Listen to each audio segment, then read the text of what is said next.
औज़ुबिल्लाहि मिनश्शैतानिर्रजीम बिस्मिल्लाहिर्रहमानिर्रहीम। Chemistry class 9 physics और biology के दरमियान में एक ऐसी इनकलाबी मंजिल है, इसको मैं कहता हूँ मंजिल। ठीक है, असल में इसमें मंजिलें बनी हुई हैं। कभी कभार मैं साइंस के जो सब्जेक्ट्स हैं ना, उनको मैं देखता हूँ ना, मुझे कई मंजिला ऊंचा कोई मीनार जैसी चीज़ जहन में आती है। यस मीनार होता है ना जैसे, या फिर कई मंजिला इमारत होती है और उसके ऊपर मीनार होता है, यस एक चोटी होती है। ठीक है, तूर पहाड़ की बात कर रहे थे हम, पता नहीं कभी। हाँ, यस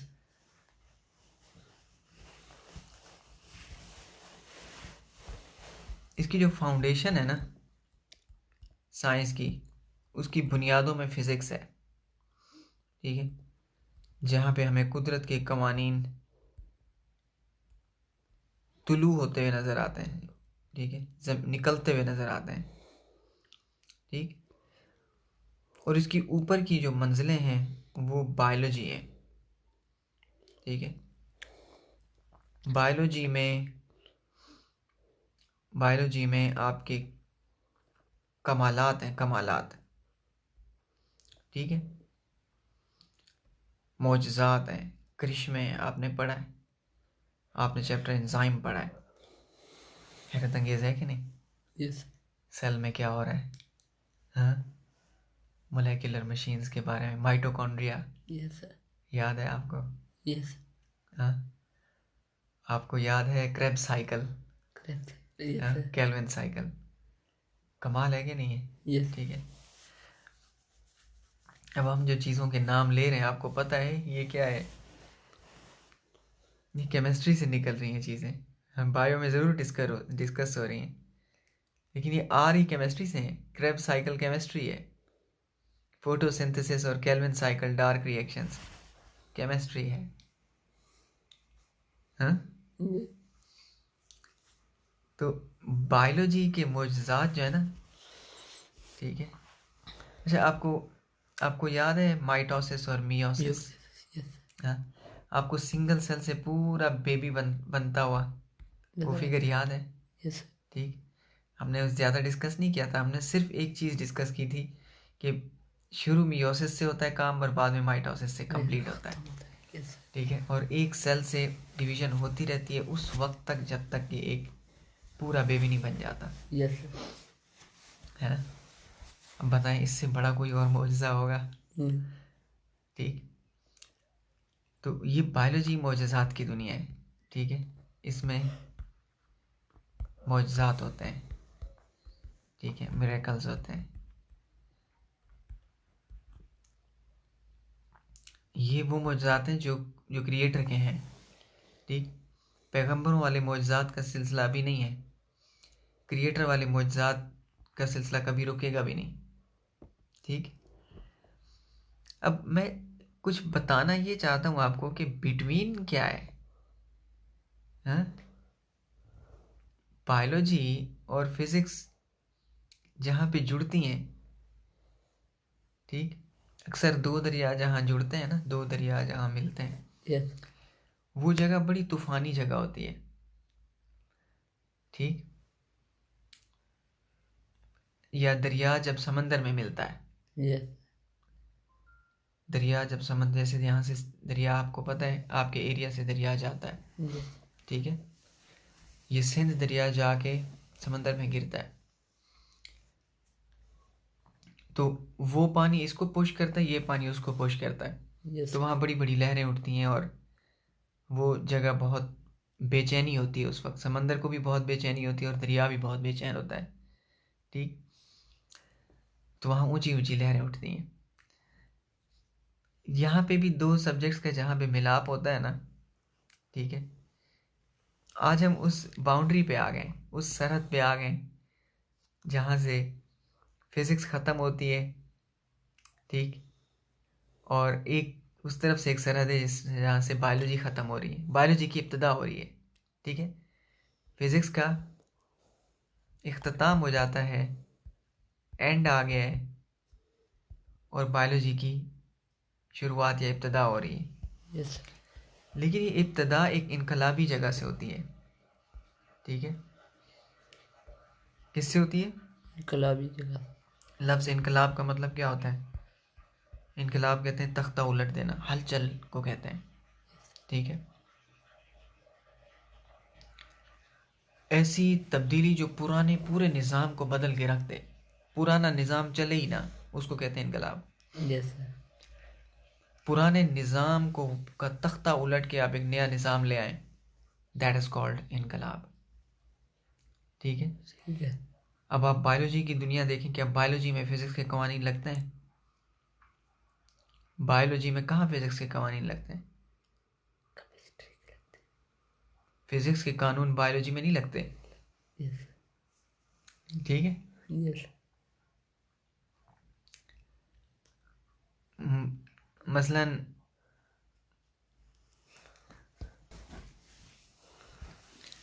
मसलन सीधी सीधी बात है कि फिज़िक्स के कवानीन हम बायोलॉजी में अप्लाई नहीं कर सकते। फिज़िक्स में हम कहते हैं एक ऑब्जेक्ट है, उसके आप उस पर आप फोर्स लगाओगे तो आपको लाजमी एक्सेलरेशन देगा। ठीक, और उसके मास के वो डायरेक्टली प्रोपोर्शनल होगा, सॉरी फोर्स के डायरेक्टली प्रोपोर्शनल होगा और मास के इन्वर्सली प्रोपोर्शनल होगा। और हम एक इक्वेशन F=ma के ज़रिए इस बात को डिस्क्राइब भी करते हैं और इसको यूज़ भी करते हैं इस लॉ को। यस और हम कई प्रॉब्लम सॉल्व भी करते हैं और हमें बिल्कुल करेक्ट आंसर्स भी मिलते हैं। यस ठीक, तो ये इक्वेशंस वैलिड हो जाती है एक गेंद से लेके, चाहे आप आसमान के बड़े बड़े ऑब्जेक्ट सूरज चांद सितारों पर भी अप्लाई करें तो इक्वेशन बिल्कुल वैलिड है।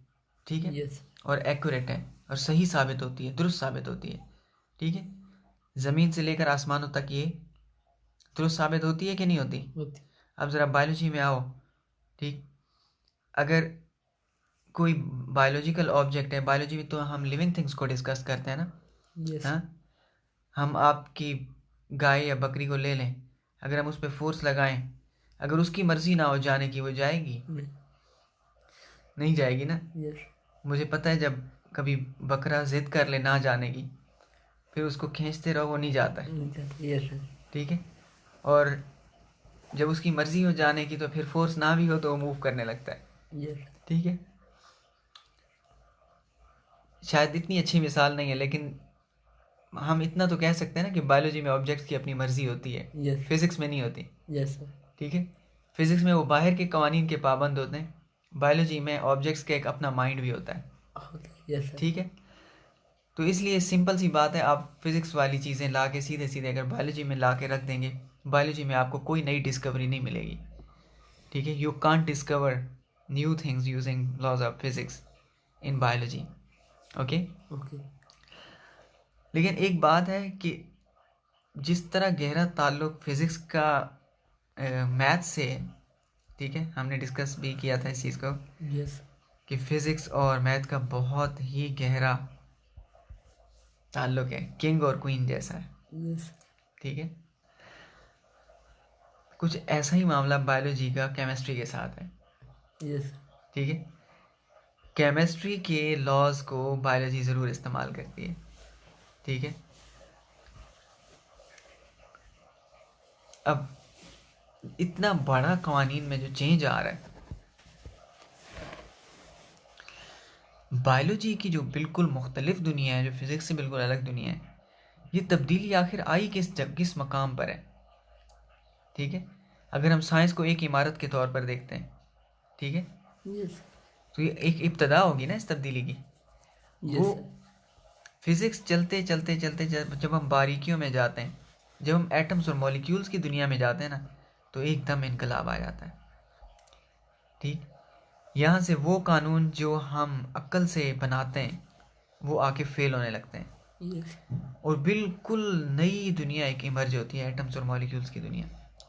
ठीक, और यहाँ पे आके चीज़ें हमारे काबू से बाहर होना शुरू हो जाती हैं, चीज़ें हमारे काबू से बाहर होना शुरू हो जाती हैं।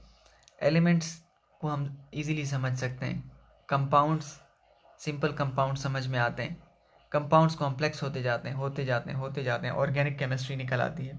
यस वहाँ से इंसान की समझ के मुताबिक फिर काम बहुत अजीब हो जाता है। यस सर इतने कंपाउंड्स और इतनी डाइवर्सिटी। फिर उसके बाद एक चीज़ शुरू होती है, उसको हम कहते हैं बायोकेमिस्ट्री। वो प्रोटीन्स की दुनिया है यस और डीएनए की दुनिया है। वो इतनी कॉम्प्लेक्स है, ठीक।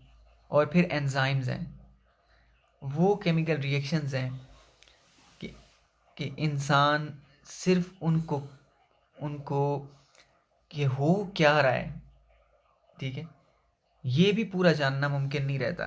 यस क्यों? तो बहुत दूर की बात है। सिर्फ क्या हो रहा है, क्या हो रहा है। आपने देखा होगा कि कभी कभार हम नॉर्मल हालात होते हैं ना घर में, हमें हर चीज़ समझ में आ रही होती है कि क्या हो रहा है, यस ठीक है, और क्या क्या कौन कौन सा काम क्यों क्यों हो रहा है, हमें सब समझ में आ रहा होता है। Because everything is okay, we can see, सब कुछ ठीक है, Yes. नॉर्मल है। और जब अचानक झगड़ा हो जाए, हाँ, और हम किसी जगह पर पहुंचे और वहाँ पे सब लोग लड़ रहे हों बड़ी तादाद में और दंगा फसाद मचा हुआ, तो उस वक्त हमें ये ख्याल नहीं होता ये सब क्यों। पहला सवाल ये होता है ये हो क्या रहा है, अचानक हो क्या गया है, होता है कि नहीं, होता ठीक। हम इसी में उलझ के रह जाते हैं कि हो क्या रहा है।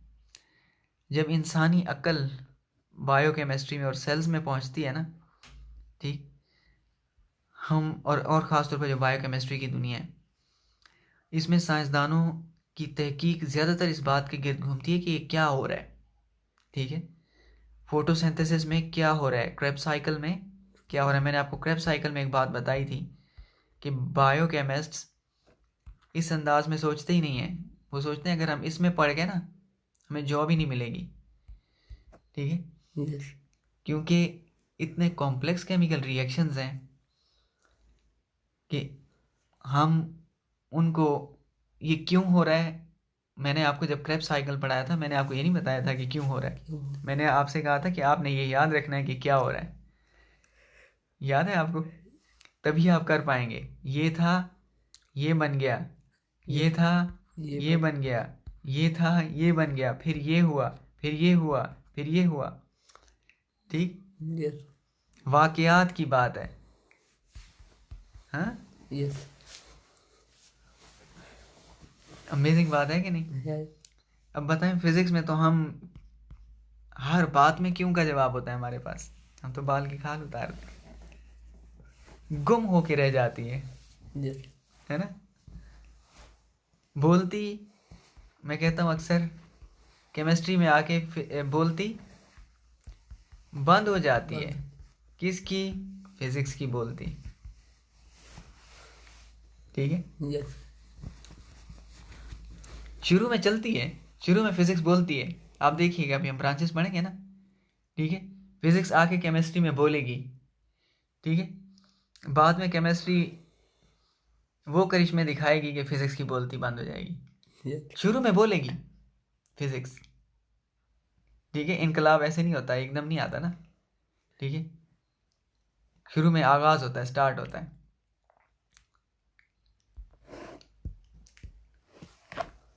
साइंस हालांकि एक है, ये बात साइंसदानों को भी बड़ी हैरान करती है। Yes. sir. साइंस एक है, पूरी तख्लीक की दास्तान है, इब्तदा से लेके एक इंतहा तक। इसी में के अंदर, इसी के शुरू में फिजिक्स है, इसी के बीच में केमिस्ट्री है, इसी के आगे बायोलॉजी है, ठीक है। लेकिन बीच में ना एक, वो अंग्रेजी में एक लफ्ज आता है, टेरिबल टर्न ऑफ इवेंट्स। क्या? Terrible. Terrible turn off Email. Events. अब केमिस्ट्री को टेरिबल टर्न ऑफ इवेंट्स कह सकते हैं। टेरिबल कहते हैं भयानक को, टर्न ऑफ इवेंट्स अचानक ट्विस्ट आ जाता है कहानी में। Yes. कभी आपने ऐसा मूवीज में देखा हो शायद, हाँ, सारा कुछ ठीक होता है, अचानक गोली लग जाती है हीरो को, हाँ, पूरा सीन अजीब हो जाता है, पूरा मंजर ही बदल जाता है, Yes. ठीक। कहते हैं टेरिबल टर्न ऑफ इवेंट्स, ठीक है। कभी जिंदगी में भी ऐसा होता है इंसान की रियल लाइफ में, Yes. ठीक है। बड़ी एक रूटीन चल रही होती है, बड़ी आला किस्म की रूटीन चल रही होती है, एकदम रूटीन, क्या रूटीन का रूटीन का सत्यानाश हो जाता है, यस कुछ और ही निकल आता है उसमें से। हाँ, तो फिजिक्स एक बड़ी आला रूटीन का नाम है, ठीक है, यस जिसमें हर चीज़ कानून के मुताबिक होती है, बड़ी डिसिप्लिन्ड होती है, बड़ी well described and well explained होती है। हाँ, आपके पास थ्योरीज होती हैं, लॉज होते हैं, कानून होते हैं, इक्वेशंस होती हैं, फार्मूलाज होते हैं, हर चीज़ उसके मुताबिक होती है, एकदम परेड हो रही होती है। हाँ, फिर अचानक आ जाती है केमिस्ट्री और पूरा जहन बदलना पड़ता है। ये देखें, अब फंडामेंटल्स ऑफ केमिस्ट्री, फिर आप एटम्स पढ़ेंगे यूनिट 2 में, फिर आप पीरियोडिक टेबल पढ़ेंगे। इसमें एक कमाल की चीज़ आएगी, इसमें एक ऐसा पेज है इस चैप्टर में, मेरा दिल करता है कि वो सबसे पहले होना चाहिए, ठीक है, सबसे पहले पहले होना चाहिए, केमिस्ट्री की बुक का पहला पेज वही होना चाहिए। उसके बाद हम मॉलिक्यूल्स की बात करेंगे, आप देख सकते हैं मॉलिक्यूल्स बाद में आ रहे हैं, ठीक है। फिर हम फिजिकल स्टेट्स ऑफ मैटर की बात करेंगे, ऐसी बात आप फिजिक्स में भी पढ़ चुके हैं, और ऐसा मिलता जुलता चैप्टर, ठीक। तो सॉल्यूशंस, फिर हम सॉल्यूशंस को स्टडी करेंगे, फिर हम इलेक्ट्रोकेमिस्ट्री को स्टडी करेंगे, फिर हम केमिकल रिएक्टिविटी को करेंगे, ठीक। अजीब व गरीब सब्जेक्ट है केमिस्ट्री, एक हाथ इसने फिजिक्स के साथ मिलाया हुआ है, ठीक है, दूसरा हाथ इसने बायो के साथ मिलाया हुआ है, यस ठीक है। एक एंड से इसकी फिजिक्स के साथ बनती है और इसका दूसरा एंड फिजिक्स के साथ बिल्कुल भी नहीं मिलता, यस ठीक, वहाँ फिजिक्स फेल हो जाती है।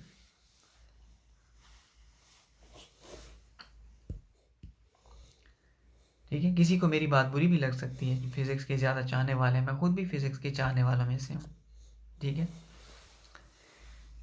हो सकता है किसी की राय मुख्तलिफ हो, यस ठीक है, लेकिन एक बात है कि ये बात अगर सच ना होती ना, तो फिर केमिस्ट्री बनाने की ज़रूरत ही नहीं पड़ती, यस फिर फिज़िक्स में ही केमिस्ट्री के सारे काम हो जाते। लेकिन केमिस्ट्री का होना इस बात की दलील है कि केमिस्ट्री केमिस्ट्री है, क्या केमिस्ट्री केमिस्ट्री जी, इसको हम कहते हैं, और ये बहुत पुराने उलूम में से है, इसको कीमिया कहा जाता है, ठीक है, कीमिया। और इसको अलकेमी भी कहते थे अरब वाले, क्या, अलकेमी, अलकीमिया, क्या, अल्कीमिया अलकीमिया। और उर्दू में हम कीमिया गर, कीमिया गरी, केमिस्ट्री पुराने उलूम में से। केमिस्ट्री की एक बहुत ही खूबसूरत बात है, वो मैं आपको बताना चाहता हूँ, जो हर स्टूडेंट को पता होनी चाहिए, यस ठीक है। फिजिक्स है या चाहे बायो है, दोनों के मुकाबले में यस केमिस्ट्री सबसे ज़्यादा स्टूडेंट फ्रेंडली सब्जेक्ट है, ठीक है, स्टूडेंट फ्रेंडली। इसके पीछे एक दलील है, आपको पता है, बगैर दलील के बात करे बंदा वो राय होती है, साइंस में राय नहीं देते, साइंस राय देने का सब्जेक्ट नहीं है, राय घर पे रख के आ जाए बंदा फिर साइंस की बात करे, ठीक है। यस राय सियासत में अच्छी लगती है, खेल के ऊपर राय अच्छी लगती है, कोई मैच हो तो उसमें राय अच्छी लगती है, साइंस में राय देना अच्छी बात नहीं है, बात होनी चाहिए दलील के साथ, यस ठीक है। साइंस सबसे ज़्यादा स्टूडेंट फ्रेंडली सब्जेक्ट है, इसका प्रूफ ये है, साइंस नाम है लैब का और एक्सपेरिमेंट का, आपको पता है साइंस की पैदाइश भी लैब में हुई है, साइंस जवान भी लैब में हुई है, यस ठीक है, बूढ़ी भी लैब में होगी, ठीक है, हाँ, ठीक है, यस। ये इस बात से इनकार है नहीं है ना। ठीक, अब आप देखें जब हम लैब में जाते हैं तो फिजिक्स का एक्सपेरिमेंट करना, मैं किसी स्टूडेंट को जिसने फिजिक्स ना पढ़ी हो यस। वो फिजिक्स का एक्सपेरिमेंट करके दिखा सकता है, उसको इंस्ट्रूमेंट का समझ ही नहीं आएगा। यस। ठीक है, नहीं समझ में आएगा उसको। ठीक है, यस। इसी तरह बायोलॉजी लैब है, ठीक है, वो माइक्रोस्कोप को ऑपरेट नहीं कर सकेगा जब तक उसको कुछ पता ना हो। ठीक है, यस। लेकिन केमिस्ट्री में एक्सपेरिमेंट खुद करते हैं केमिकल्स, आपको सिर्फ मिलाना होता है बस। यस। केमिस्ट्री का जो प्रैक्टिकल वर्क है और एक्सपेरिमेंट है इसका, वो बहुत लो कॉस्ट में होता है। यस। ठीक है, आप अगर फिजिक्स में एक्सपेरिमेंट करना चाहें ना, सबसे पहले आपको इंस्ट्रूमेंट परचेज करने पड़ेंगे महंगे। ठीक है, कुछ ना कुछ आपको इनकम चाहिए होगी। ठीक है, फिजिक्स के एक्सपेरिमेंट्स परफॉर्म करने के लिए। ठीक, लेकिन केमिस्ट्री में क्या है, चाहे आपके पास लैब नहीं भी है ना, आप अभी जाएं बाजार से, मैं आपको 2-4 इंटरेस्टिंग चीज़ें बता दूं, आप ले आएँ, उनको मिलाएं, केमिकल रिएक्शन हो जाएगा जो होना है। ठीक है, वो हो जाएगा और उसका नतीजा भी आपको मिल जाएगा। Yes sir. ठीक है, इतनी स्टूडेंट फ्रेंडली चीज़ है, इसीलिए आप देखते हैं दुनिया में बहुत ज़्यादा, ठीक, बहुत ज़्यादा 2 नंबर चीज़ें केमिस्ट्री से बनती हैं। मतलब आप देखें कि हमारी जो प्रोडक्ट हैं, ठीक है, प्रोडक्ट्स को आप देख लें, मसलन साबुन हो गए, अब नंबर 1 क्वालिटी के भी हैं, नंबर 2 क्वालिटी के भी हैं। क्यों हैं नंबर 2 क्वालिटी के? क्योंकि आसान है ना बनाने। यस। ये वो रिएक्शंस हैं जो अनपढ़ बंदा भी कर लेता है, एक दफ़ा देख ले तो। Yes sir. ठीक है, जबकि फिजिक्स में आपको ऐसा नहीं मिलेगा। 2 नंबर टेलीस्कोप नॉट इजी जब तक आपको लेंसेज का पता ना हो। यस। हाँ, इतनी आसान है, इसलिए केमिस्ट्री पुराना सब्जेक्ट है। क्यों? इंसान ने शुरू से ही, जब इंसान को सब्सटेंसेस का पता चला, ठीक, मैं केमिस्ट्री की एक सिंपल डेफिनेशन किया करता हूँ कि केमिस्ट्री सब्जेक्ट है केमिकल्स का इल्म है। क्या? केमिकल्स का। जी, शुरू से ही इंसान ने चीज़ों के मतलब केमिकल्स को देखना और उसको यूज़ करना शुरू किया। ठीक, यस। मसलन सांप में जहर होता है, ठीक, पॉइजन डॉट मेंढक होता है ब्राज़ील के जंगलों में, इतना जहरीला होता है, आप उसको हाथ लगाएं इंसान मर जाता है। ठीक है,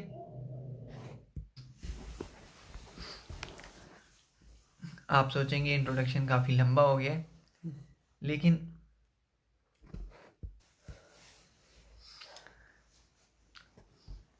हो सकता है कि आपको इंट्रोडक्शन लंबा लगे, लेकिन आगे हम पूरी बुक को जब डिस्कस करेंगे ना, यस सर। ठीक, तो ये इंट्रोडक्शन जो है ना, वो आईने की तरह हमारी हेल्प करेगा। हम हर बात को अपने इस इंट्रोडक्शन की बातों के साथ हम आईने की तरह चेक करेंगे और देखेंगे। ठीक है, इंट्रोडक्शन आईने की तरह हमारे आइडियाज़ को रिफ्लेक्ट करेगा वापस हमारे माइंड पे। It would be a great help, और चीज़ें समझने में पूरे कोर्स के दौरान हमें हेल्प करेगा, पूरी केमिस्ट्री में। यस। पॉइजन डॉट मेंढक के बारे में मैं आपको बता रहा था। पॉइजन डॉट मेंढक इतना जहरीला होता है कि जंगली उसके ऊपर, उसको पकड़ के, हाथों से नहीं पकड़ते उसको, यकीन, उसको हाथों से नहीं पकड़ते, उस फ्रॉग को हाथों से पकड़ेंगे तो खुद मर जाएंगे। थैली से पकड़ के और अपने एरोज, जो तीर होते हैं ना उनके, वो इसकी स्किन के ऊपर फेर लेते हैं सिर्फ एक दफ़ा तीर की नोक को। यस। फिर वो तीर चलाते हैं जिस भी जानवर पे, वो चंद लम्हों में ज़मीन पे पड़ा होता है मर के। ठीक, अगर सिर्फ नोक भी लग जाए ना जानवर को ऐसे तीर की, उसकी मौत तय है, इतना जहरीला मेंढक है। अब आप अंदाज़ा कर सकते हैं कि इंसान केमिकल्स की स्टडी किस लेवल पे इंसान की है। कि जंगली, जिन्होंने कभी कोई सिविलाइजेशन नहीं देखी उन्होंने, ठीक है, ना खुद सिविलाइज्ड हैं, उनको भी केमिकल सब्सटेंसेस का इल्म है, यस। और उनके लिए भी बहुत ज़रूरी है। ठीक, और वो कैसी कीमियागरी कर रहे हैं। ठीक, यस। फिर कई ऐसे होते हैं जो दरख्तों से जहर और उसके सब्सटेंसेस को यूज़ करते हैं, मेडिसिन्स बनाते हैं। इंसान ने हिकमत और मेडिसिन्स का यूज़ बहुत पहले से शुरू कर दिया था। खुराक के हवाले से इंसान ने स्टडी शुरू कर दी थी। इसलिए कीमिया बहुत पुराना इल्म है, बहुत पुराना इल्म है। और जैसे कि मैंने आपसे कहा, अब कोई वो ज़्यादा फिज़िक्स तो नहीं यूज़ कर सकते ना, ठीक?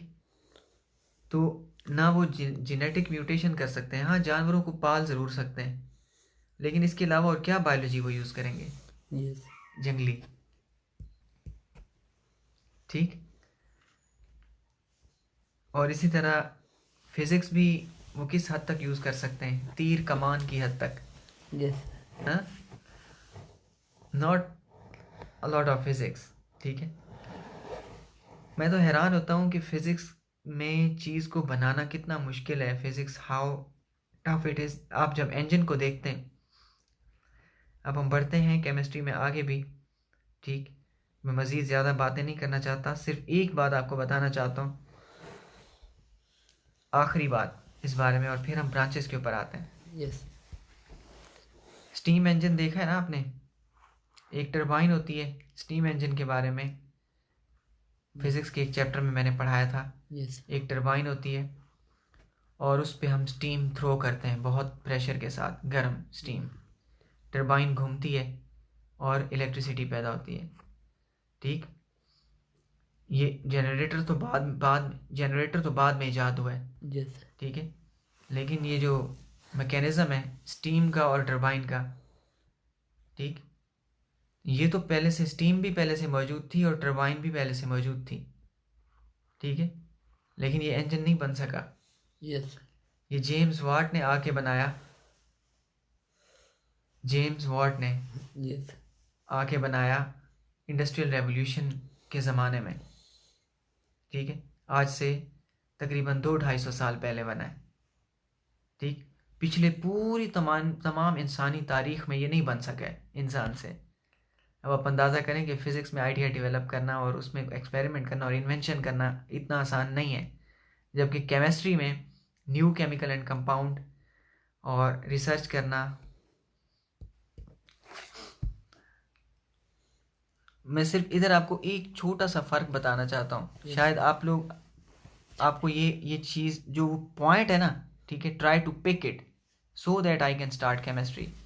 पॉइंट ये है कि जब हम केमिस्ट्री में दो चीज़ें मिलाते हैं ना, यस वो खुद मिलती हैं, हमें पता भी नहीं होता कि क्या बनेगा, ठीक है। जब हम फिज़िक्स में दो मशीनें ले आते हैं ना, वो खुद नहीं मिलती कि वो कुछ बन जाए, हमें पता भी ना हो और कोई चीज़ ईजाद हो जाए। बात समझे कि नहीं? यस ठीक, ये नहीं होता। फिज़िक्स में हम दो मतलब एक बॉयलर है, ठीक है, दो मशीन्स हैं। एक बॉयलर हो गया जिसमें हाई प्रेशर की स्टीम है और एक स्टीम टरबाइन है। अगर हम इनको एक कमरे में या एक बर्तन में डाल दें तो क्या ये खुद स्टीम टरबाइन इंजन बन जाएगा? नहीं ना। लेकिन केमिस्ट्री में ऐसा होता है, जब हम सोडियम और क्लोरीन को रखते हैं एक साथ तो सोडियम क्लोराइड बन जाता है, ठीक है। और ये खुद होता है, आप नहीं करते। इसलिए chemistry is the most friendly subject in experiment, ठीक है। केमिस्ट्री लैब एक स्टूडेंट भी इस्टेब्लिश कर सकता है, ठीक है, जिसको बहुत कम नॉलेज हो केमिस्ट्री का, वो भी इस्टेब्लिश कर सकता है। हाँ, ये ख़तरा ज़रूर होता है कहीं धमाका ना कर बैठे वो, ठीक है। खुद भी गया काम से, ठीक है, लैब भी गई, लेकिन बना तो सकता है, ठीक है। अब हम ब्रांचेस ऑफ केमिस्ट्री की तरफ आते हैं, ओके। फिजिकल केमिस्ट्री देखें, मैंने आपसे कहा था ना कि फिजिक्स से इब्तदा होती है, फिजिक्स बोलेगी शुरू में। अभी देखना फिजिक्स बोलना शुरू हो गई है केमिस्ट्री में, बाद में बोलती बंद हो जाएगी, ठीक है। आगे बढ़ते हैं। फिजिकल केमिस्ट्री क्या है? इससे पहले हम केमिस्ट्री की डेफिनेशन तो हमने नहीं की, ठीक। केमिस्ट्री की डेफिनेशन, केमिस्ट्री है वो, एक मैंने आपको डेफिनेशन तो अपनी वाली बताई है कि केमिकल्स का इल्म है। यस केमिस्ट्री मैटर की स्टडी और उसके एनालिसिस का नाम है, ठीक है। Chemistry is the branch of science which deals with the composition, structure, properties and reactions of matter is called chemistry. Chemistry science की वो ब्रांच है जिसमें हम मैटर की कॉम्पोजिशन कहते हैं तरकीब को, कि इसमें क्या क्या चीज़ें हैं, ठीक है, कौन कौन सी चीज़ें हैं इसमें। चाय की कॉम्पोजिशन क्या है, दूध, पत्ती, चीनी, ठीक, थोड़ा पानी भी होगा, तो इसकी कॉम्पोजिशन है। स्ट्रक्चर, बनावट को, किसको, बनावट को स्टडी करते हैं। और प्रॉपर्टीज, खूबियाँ चीज़ों की। अजीब बात है ना, सोडियम की क्या खूबियाँ होती हैं, क्लोरीन की क्या खूबियाँ होती हैं, बिल्कुल चेंज, वेरी डेंजरस। जब मिलते हैं तो बनता है सोडियम क्लोराइड, वो हम रोज खाने में डाल के खाते हैं, ठीक। अजीब बात है, हम प्रॉपर्टीज को डिस्कस करते हैं। और एंड रिएक्शंस, और उनके आपस में वो मिलके क्या करेंगे, क्या करने वाले हैं, जब वो मिलेंगे तो क्या होगा, क्या होगा। वेरी इंटरेस्टिंग, पूरा माइंड शिफ्ट करती है केमिस्ट्री इंसान का, ठीक है। माइंड ब्लोइंग सब्जेक्ट है, इज कॉल्ड केमिस्ट्री। इसको हम केमिस्ट्री कहते हैं। अब आपको समझ में आ गया होगा ये केमिस्ट्री की डेफिनेशन क्या है। हाँ, अब आगे बढ़ें, इजाज़त है। केमिस्ट्री की डेफिनेशन तो कर लिया आपने, अब ब्रांचेस की इजाज़त है। अब फिजिक्स बोलेगी, ठीक है। पहली ब्रांच में physical chemistry. Physical chemistry is defined as the branch of chemistry that deals with the relationship between composition and physical properties of matter along with the changes in them. Physical chemistry की वो branch है जो ताल्लुक, relationship बताती है। क्या बताती है, रिलेशनशिप कंपोजिशन के दरमियान और फिजिकल प्रॉपर्टीज़ के दरमियान मैटर का, कि इसकी ये चीज़ क्यों है, आपको क्यों का जवाब देती है। क्या बात है, फिजिक्स का काम ही यही है, ठीक। क्यों और कैसे, मैं क्यों से ज़्यादा कैसे पर कहूँगा, ये कैसे हो रहा है, ठीक, इसका जवाब ज़्यादा। सच्ची बात बताऊँ आपको, क्यों का जवाब पूरी साइंस में नहीं है, ये इतना बड़ा है। क्यों पर ना फलसफा था, फिलोसोफर होते थे, वो क्यों पे सोचते थे, वो पागल हो गए थे सारे, ठीक है, वो नहीं समझ में आया उनको। इसीलिए आज आप देखें ये फलसफा ख़त्म हो गया है, ठीक है। पुराने ज़माने में जब 9-10 के स्टूडेंट होते थे ना, पुराने ज़माने की बात कर रहा हूँ, वो फलसफा लाजमी पढ़ते थे, एक मजमून होता था, हर किसी के बैग में होता था। एक ज़माने में जिसको फ़लसफ़ा नहीं आता था ना, उसको पढ़ा लिखा ही नहीं मानते थे। आज किधर है फ़लसफ़ा, गया। क्यों, फ़लसफ़ा कहते हैं क्यों के बारे में सोचना, ये बहुत महंगा है। क्यों क्या है, महंगा है, बहुत महंगा है, बहुत महंगा पड़ता है, ठीक है। मैं क्यों हूँ, हाँ, मैं ऐसा क्यों हूँ, नहीं पता चलेगा। हाँ, ओके, आगे बढ़े हम। सर। मसलन जैसे होता है ना, हर चीज़ जैसी है वैसी क्यों है, ठीक है, किसी और तरीके से क्यों नहीं है। सूरज मशरिक से क्यों निकलता है, मगरिब से क्यों नहीं निकलता है, ठीक है। जो आप हर बात पे सवाल उठा देते हैं, फिर दिमाग के पास पागल होने के अलावा कोई चांस नहीं होता। क्यों का एक ही जवाब है, मई यशा। क्या, मई यशा, हाँ, जैसा उसने चाहा है बनाया है, ठीक है। क्यों का जवाब मई यशा है, और कोई नहीं, ठीक है। क्यों का जवाब फलसफा नहीं दे सकता। इसीलिए साइंस ज़्यादा किस पे रिलाय करती है, कैसे पे, ये कैसे हो रहा है, ठीक है। कैसे से भी फिर आप कैसे से क्या पे आ जाते हैं, क्या पे नहीं, सॉरी, क्या पे, ठीक है। क्यों तो गई, ठीक है, फलसफे वाले अपने साथ ही ले गए, खुद भी मर गए, अपनी क्यों भी ले गए, ठीक है। अब कैसे जिंदा है, फिजिक्स में होती है ज़्यादातर, ठीक है। और कुछ केमिस्ट्री में भी होती है, बाद में बायो में आए तो आपको क्या रह जाता है, क्या है। ठीक है, खैर ये ज़रा वो बातें हम इस तरह की करते रहेंगे, हम आगे बढ़ते हैं। ठीक है, Yes. अब आप देख सकते हैं along with the changes in them, हम प्रॉपर्टीज़ ऑफ मैटर को डिस्कस करेंगे और इसमें इन आने वाली तब्दीलियों को डिस्कस करेंगे, और हमें ये रिलेशनशिप बताएगी ये ब्रांच कि प्रॉपर्टीज़ ऑफ मैटर उसकी कंपोजिशन के दरमियान हमें ताल्लुक़ बताती है। ये वो ब्रांच है फिज़िकल केमिस्ट्री, केमिस्ट्री पूरी की पूरी इस ब्रांच से निकलती है, इस ब्रांच पे खड़ी होती है। ठीक है, फिज़िकल केमिस्ट्री साइंसदानों को, केमिस्ट्री वालों को मॉलिक्यूल के बारे में बनने से पहले बहुत सारी मालूमात देती है कि ये मॉलिक्यूल कैसा होगा। Yes. ख़ास तौर पर ड्रग्स, और जैसे दवाइयाँ बनाते हैं। ठीक है, हर दवाई को वैसे ड्रग बोलते हैं, मैंने ड्रग बोला है तो आप इससे कोई वो नहीं लीजिएगा कि मैं फ़कत नशावर चीज़ों की बात कर रहा हूँ। ठीक है, Yes. बायोलॉजी की डेफिनेशन में, मेडिसिन में हर दवाई ड्रग होती है। ठीक है, वो कभी आपको मैं बाद में बताऊंगा कि ऐसा क्यों करते हैं वो, या ऐसा क्यों कहते हैं। बात आगे बढ़ाते हैं कि कोई भी बीमारी आप उसके लिए दवाई तजवीज़ कर रहे हैं, उसके लिए दवाई तजवीज़ नहीं कर रहे, सॉरी, दवाई बना रहे हैं, डिस्कवर कर रहे हैं। जैसे साइंसदानों ने कोरोना के लिए लैब्स में तहकीक करके एक दवाई डिस्कवर की। ठीक है, Yes. जब आप डिस्कवर कर रहे होते हैं तो फिज़िकल केमिस्ट्री आपकी हेल्प करती है। अभी चीज़ बनी तो नहीं होती, थिंकिंग प्रोसेस में होती है। तो फिज़िकल केमिस्ट्री पढ़कर आप अंदाज़ा लगा सकते हैं कि आप किन चीज़ों को मिलाएं तो क्या बनने का चांस है। ठीक है,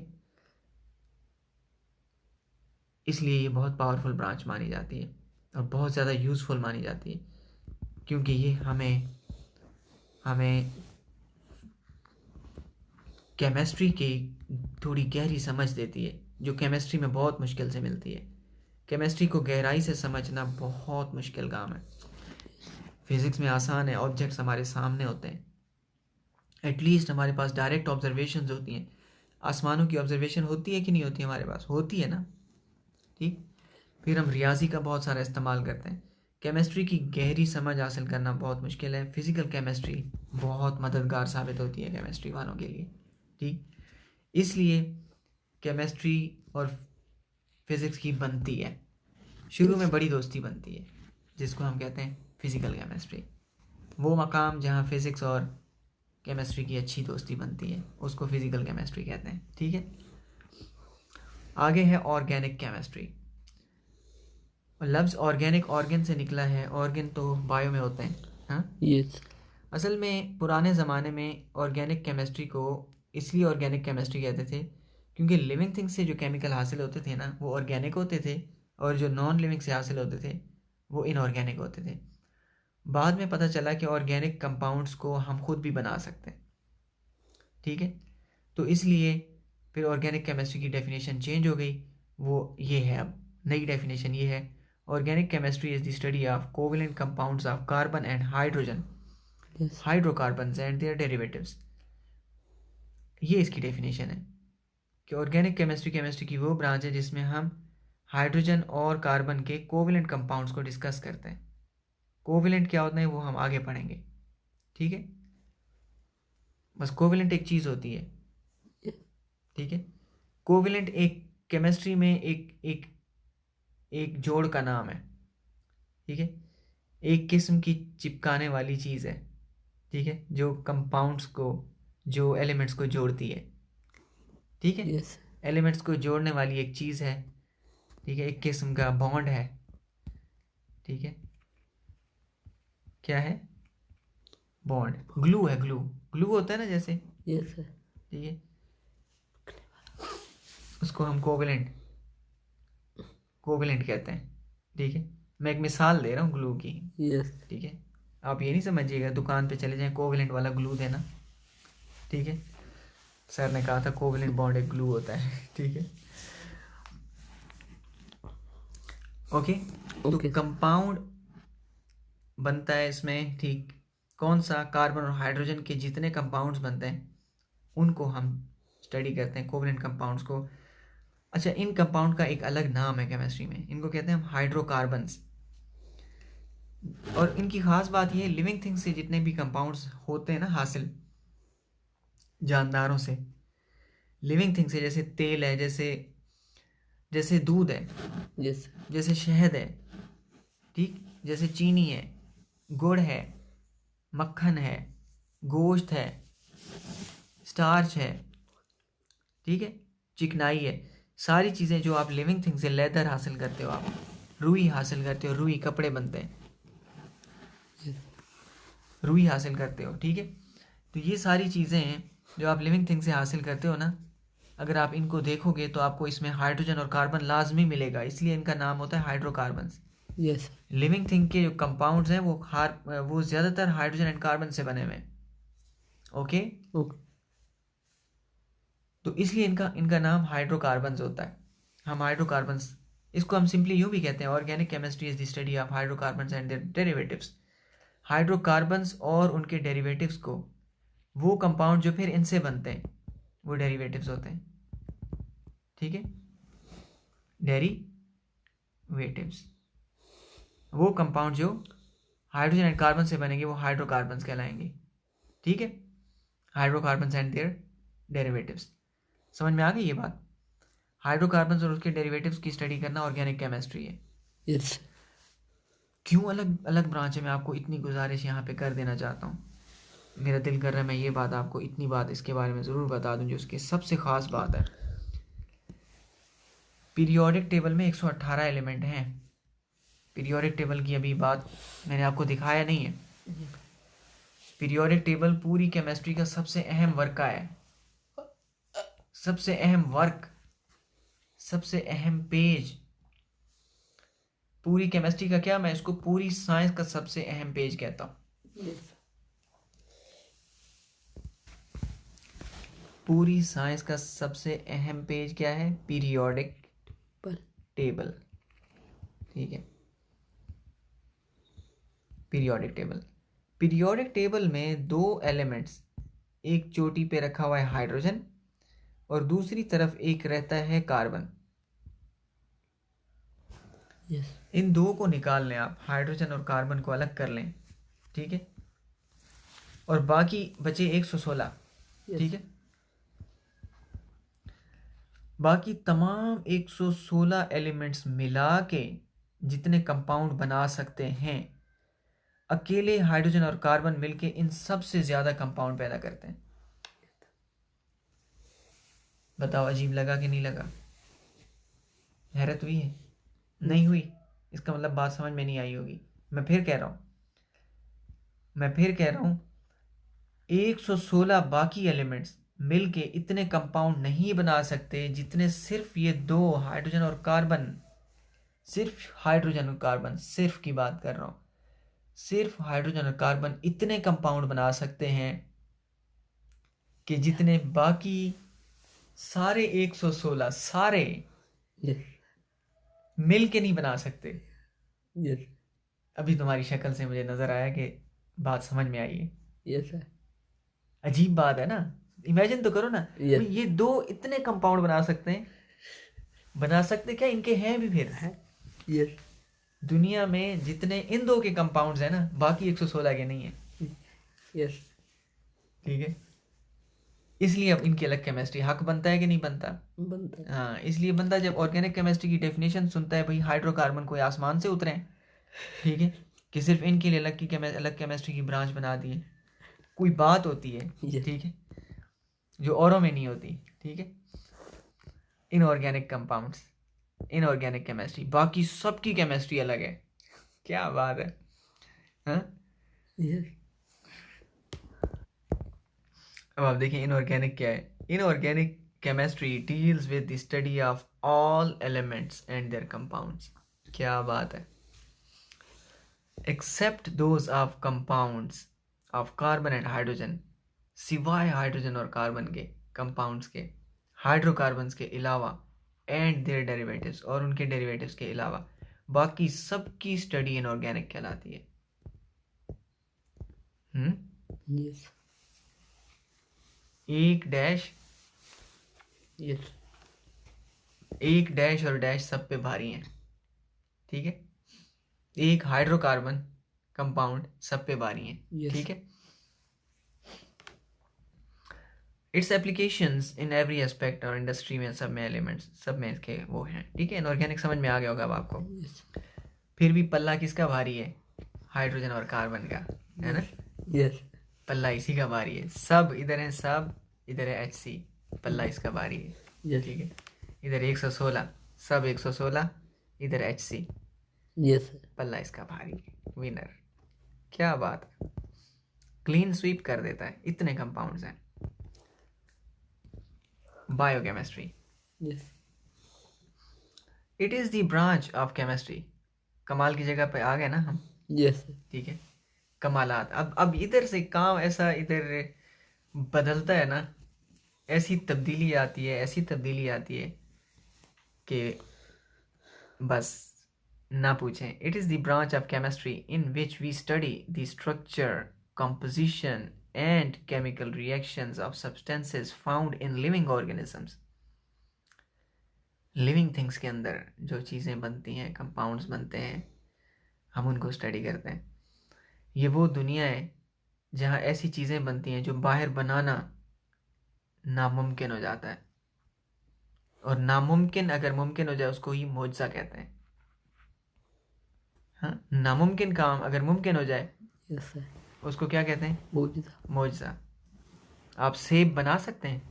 नहीं मैं आपको सारी मीठी चीज़ें ला के देता हूँ, जो भी आप कहें, आप मुझे उनको मिला के एक सेब बना के दिखा दें, हाँ, नहीं बना सकते आप, ठीक है। यस ये बात है ना। आप सोचें क्या क्या कुछ है जो हो रहा है लिविंग थिंग्स में, और क्या कुछ प्रोड्यूस होता है, ठीक है, हम इमेजिन भी नहीं कर सकते। यस नेक्स्ट है industrial chemistry, the branch of chemistry that deals with the manufacturing of chemical compounds on commercial scale is called industrial chemistry. अब ये वो ब्रांच है ना, ये कुलू वशरबू से ताल्लुक़ रखती है, ठीक है। कुलू वशरबू जब मैं कहता हूँ ना, उसका मतलब तो खाना पीना होता है, लेकिन इसका मतलब ये भी होता है कि तमाम इंसानी फ़ायदे के काम, ठीक है। यस सारी चीज़ रिस्क है, ठीक है। मतलब कपड़ा बनाना और प्लास्टिक बनाना एंड एवरीथिंग, जिनसे इंसान को बेनिफिट्स मिलते हैं, इंसान की मईशत बनती है, इंसान के पास पैसा आता है, कारोबार होते हैं, तरक्की होती है, वो सारे काम कुलू वशरबू हैं, ठीक है। तो ये इंडस्ट्रियल केमिस्ट्री वो सारे काम वो सारे काम जो केमिस्ट्री से रिलेटेड हैं, जिनसे हम करते हैं, और जिनको हम करते हैं और हम उनको कमर्शियल स्केल पे करते हैं, यस ठीक है, फॉर बिजनेस पर्पस, और फिर हम उन प्रोडक्ट्स को बना के मैन्युफैक्चर करके इंडस्ट्रियल स्केल पर केमिकल कंपाउंड्स को और प्रोडक्ट्स को बना के मैन्युफैक्चर करके सेल आउट करके हम पैसा कमाते हैं, ठीक। वो तमाम चीज़ों की स्टडी करना जिनसे आपको बेनिफिट हासिल होंगे, माशी फ़ायदे हासिल होंगे, इनकम आएगी, ठीक है, उन कंपाउंड्स को बनाना, मैन्युफैक्चर करना, उनकी स्टडी करना, that is called industrial chemistry. काफ़ी वैल्यूएबल है ये, ठीक है। मैं आपको इसकी मिसाल भी दे रहा था कि दुनिया में इसलिए 2 नंबरी ज़्यादा है क्योंकि केमिस्ट्री आसान है, मसला ये है। अगर केमिस्ट्री एटम बम बनाने की तरह मुश्किल होती ना, यस ठीक है, तो इसलिए मुल्क को भी देखें, एक मुल्क को भी बड़ा जोर लगाना पड़ता है, Yes. ठीक है, न्यूक्लियर बॉम्ब बनाने के लिए, क्योंकि मुश्किल बहुत है ना, ठीक। और अगर हम उस तरफ से 2 नंबर चीज़ें मार्केट में देख लें, इतनी भरी पड़ी हैं, हर बंदा बना रहा है बैठ के। The reason is chemistry, it is much easier. Nuclear chemistry, yes nuclear chemistry is the branch of chemistry that deals with the radioactivity, nuclear process and properties. The main concern of this branch is with the atomic energy and its uses in daily life. It also includes the study of chemical effects resulting from the absorption of radiation within animals, plants and other materials. अब यहाँ तक मैंने इसको इसलिए पढ़ा है क्योंकि ये लाइन जो आखिरी मैंने पढ़ी है ना, यही सबसे ज़्यादा ज़रूरी है। ठीक, असल में तो न्यूक्लियस या न्यूक्लियस की स्टडी करना या न्यूक्लियर फिजिक्स का काम है ज़्यादा। ठीक है, एक एटम होता है और एटम के अंदर एक एटम का एक सेंटर होता है, उसको हम न्यूक्लियस कहते हैं। हम पढ़ेंगे इस बारे में। ठीक है, बाहर इलेक्ट्रॉन घूमते हैं और बीच में न्यूक्लियस होता है। ओके, ओके तो अब ये स्टडी ज़्यादातर बनती फिजिक्स की है। Yes. इसमें चैप्टर है आपका एटॉमिक स्ट्रक्चर, हम उसमें पढ़ेंगे इसको, और आप उसमें देखेंगे आपको ज़्यादातर फिजिक्स के साइंसदान मिलेंगे। यस ठीक है, क्योंकि ये टॉपिक ज़्यादातर फिजिक्स का है। लेकिन इस न्यूक्लियस की वजह से कुछ ऐसे ऐसे काम हो जाते हैं ना हमारे इन्वायरमेंट में। ठीक है, ये न्यूक्लियस केमिस्ट्री को छेड़ता है। मैं आपको ये कहना चाहता हूँ, छेड़छाड़ करता है ये किसके Yes. साथ? केमिस्ट्री केमिस्ट्री के साथ। फिर इसलिए जब ये केमिस्ट्री के साथ छेड़छाड़ कर रहा है तो न्यूक्लियस, लेकिन अपने कुछ कारनामे ये केमिस्ट्री में भी, केमिकल कंपाउंड्स में भी दिखा रहा है, तो फिर जाहिर सी बात है ये केमिस्ट्री के दायरे में आ जाएगा, फिर इसको स्टडी करना पड़ेगा। इसीलिए आप देख रहे हैं कि इट ऑल्सो इंक्लूड, ये लाइन यहाँ पे लिखी गई, it also includes the study of chemical effects. ये उन असरात का मुताला करती है, उन कीमियाई असरात का मुताला करती है, resulting from absorption of radiation. वो असरात जो कीमियाई शुआओं को जज्ब करने से जानवरों पर पड़ते हैं और पौधों पर पड़ते हैं। यस आपने सुना होगा एटम बॉम्ब जब गिरा था जिस शहर पर, तो वहाँ 50 साल तक उसका असर था। Yes. सुना है ना ये बात आपने? सुना ये जहाँ पे भी गिरता है यस तो वहाँ फिर एक, आप पूरी ज़िंदगी वहाँ लौट के घर नहीं बना सकते। ठीक है, उसकी वजह क्या होती है कि जो शुआएं निकलती हैं उनके असरात बहुत देर पा होते हैं, और फिर न्यूक्लियर केमिस्ट्री इसको स्टडी करती है। ठीक है, क्या असरात होंगे और इनसे हम इंसान कैसे निपट सकता है। That is very important branch. ठीक है, समझ में आ गई आपको ये बात? यस उन असरात का मुताला करती है इन्वायरमेंटल केमिस्ट्री। इन्वायरमेंटल केमिस्ट्री, अच्छा ये रेडियो एक्टिविटी का लफ्ज़ आया, ये बाद में हम डिस्कस करेंगे। ठीक है, रेडियो एक्टिविटी इन शुआओं के निकलने को कहते हैं। ठीक है, रेडियो एक्टिविटी इस न्यूक्लियस से शुआओं के निकलने को रेडियो एक्टिविटी कहते हैं। ठीक है, ओके सर जिसके नतीजे में केमिस्ट्री बिगड़ जाती है, बदल जाती है। आगे है environmental chemistry. It is the branch of chemistry in which we study about the components of the environment and its effect on human activities on environment। बहुत इंपॉर्टेंट हो गई है इन्वायरमेंटल केमिस्ट्री, है तो पुरानी ब्रांच, ठीक, लेकिन अब बहुत इंपॉर्टेंट हो गई है, क्योंकि जब से इंसान ने इंडस्ट्रीज़ लगाई हैं और बहुत इंसान की एक्टिविटी है यस जिसके नतीजे में पॉल्यूशन हो रहा है, जानवरों का नुकसान हो रहा है और ख़ुद इंसानों का नुकसान हो रहा है और हमारे मौसम का नुकसान हो रहा है, पूरी ज़मीन के ऊपर इंसान की एक्टिविटीज़ की वजह से मनफी असरात पड़ रहे हैं। ठीक, इन्वायरमेंटल केमिस्ट्री इन पे बहुत गहरी नज़र रखती है। ठीक, इसलिए इन्वायरमेंटल केमिस्ट्री अब बहुत अहम हो गई है। पूरी दुनिया में कोई भी काम करने से पहले इनसे पूछा जाता है। ऐसी कानून साजी हो रही है पूरी दुनिया में कि इन्वायरमेंटल केमिस्ट्री को तसल्ली हो तो वो काम किया जाए, इनको तसल्ली ना हो तो वो काम ना किया जाए। ठीक, केमिस्ट्री की इस ब्रांच को हम इन्वायरमेंटल केमिस्ट्री कहते हैं। ये क्या करती है? स्टडी करती है about the component of environment, हमारे माहौल के अज्जा को और इंसानी एक्टिविटीज़ के को और माहौल को स्टडी करती है कि हमारी ह्यूमन एक्टिविटीज़ का माहौल के अज्जा पर कोई बुरा असर तो नहीं पड़ेगा, इसको स्टडी करती है। Analytical chemistry, that is very important branch. Yes chemistry की फनकारी इधर होती है। यस ठीक है, केमिस्ट्री की फनकारी यहाँ है एनालिटिकल केमिस्ट्री में। Analytical chemistry is the branch of chemistry that deals with the separation and analysis of sample to identify its components. Analytical chemistry की वो ब्रांच है जिसमें हम किसी सैंपल के अज्जा को अलग अलग करके दिखा सकते हैं। ये बड़ी फनकारी की बात है। बस आपको एक पीस ऑफ रॉक मिला है, ठीक, अभी क्या है कि नासा 10 अरब डॉलर खर्च करेगा, 10 बिलियन US डॉलर खर्च करेगा, वो मार्स से छोटा सा रॉक का टुकड़ा लेके आएंगे, छोटा सा, ठीक है, छोटा सा रॉक का टुकड़ा, ठीक है, इतनी सी कंकरी ले आएंगे, एक कंकरी, एक पेबल कंकरी टुकड़ा, ठीक है। वो कितना होगा, जितना एक पेन के अंदर जगह होती है, पेन जितनी जगह होती है ना, ठीक है। कंकरी भी नहीं होगी बल्कि मार्स की डस्ट होगी, ठीक है, उसको पाउडर करके लाएंगे वो, ठीक है, पाउडर फॉर्म में लाएंगे या सॉलिड फॉर्म में लाएंगे, जिस फॉर्म में भी लेके आएंगे, ठीक।